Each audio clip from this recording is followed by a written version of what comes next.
Happy Tuesday. I have a lot of data for your weekly update for the week of May 31st through June 7th. We had 133 new listings this last week. 14 homes came back on the market, 58 price reductions, and 5 price increases. There were 2 contingent sales this last week, 165 pending sales this last week. 100 of those were on the market for 7 days or less, 34 for 8 to 15 days, 22 for 16 to 30 days, 6 for 31 to 45 days, and only 3 were on the market for more than 45 days.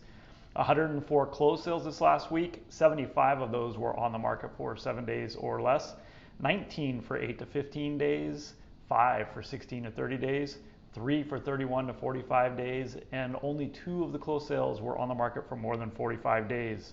14 of the closed sales sold for less than 100% of their original list price, 20 sold at 100%, and 70 sold above asking. Our average this week was 104% of against the original list price. We actually gained inventory this last week. We're at 389 homes, 413 including condos. We had the most number of new listings this last week since July of last year. We also had the highest number of price reductions that we've seen since October of last year. And this is the highest inventory we have had since June of 2020. Wrap your mind around that. There were 17 new listings, 17 pending sales, and 11 closed sales over $1 million, but our most active price range for pending was $350 to $450, and for closed sales it was $400 to $500. So where do we stand compared to 2021? This week last year we were at 231 homes, 252 including condos, so we're at 164% of the inventory.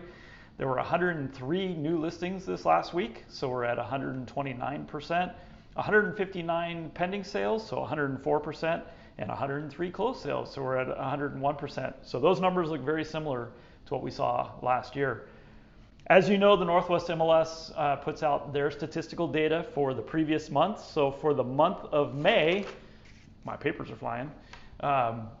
We're watching King County, Snohomish County, Pierce County, Kitsap, and Mason counties. And all 5 counties saw more new listings in May of 2022 versus 2021.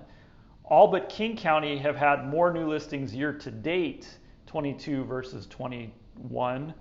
And for sales, we had mixed numbers for May. Kitsap, Pierce, and Mason had more sales in May 22 versus 21. And Kitsap and Mason have more sales year to date 22 versus 21, but all counties' median prices have gone up. So King County, their May sales were at 90% of 2021. Their year-to-date sales are at 89%. Their median price is 114.2%.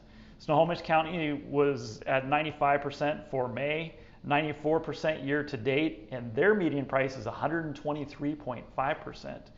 Pierce County is actually, their May sales were higher. They're at 104%, but year-to-date they're at 96%, and their median price is 115.8% of what it was in 2021. Mason County, the sales were identical for May. Year-to-date, Mason County is at 106%, and their median price is 115.7%. Here in Kitsap, we're at 109% for the month of May, 110% year overall, year to date, and our median price is up 117.6%. We went from $458,975 to $539,900 for our median sale price. And for that's for residential and condominium. All of those statistics are residential and condominium. For residential only, this is a number that you might hear in the media. We went from $463,975 to $541,800, so that's 116.8%. And actually, we saw an increase of the median price from April to May of almost 1%. So you're hearing stuff in the media, you're hearing about a bubble, you're hearing about, when is this going to end? We don't see any end in sight. The inventory is building.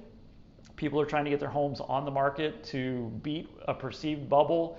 But based on the sales that we're seeing in Kitsap County, we're not seeing any slowdown whatsoever. So as always, if you have questions, that's why we're here. Please feel free to reach out. Otherwise, hey, I think summer's going to make an appearance today. I hope you get to enjoy it, and we will see you soon.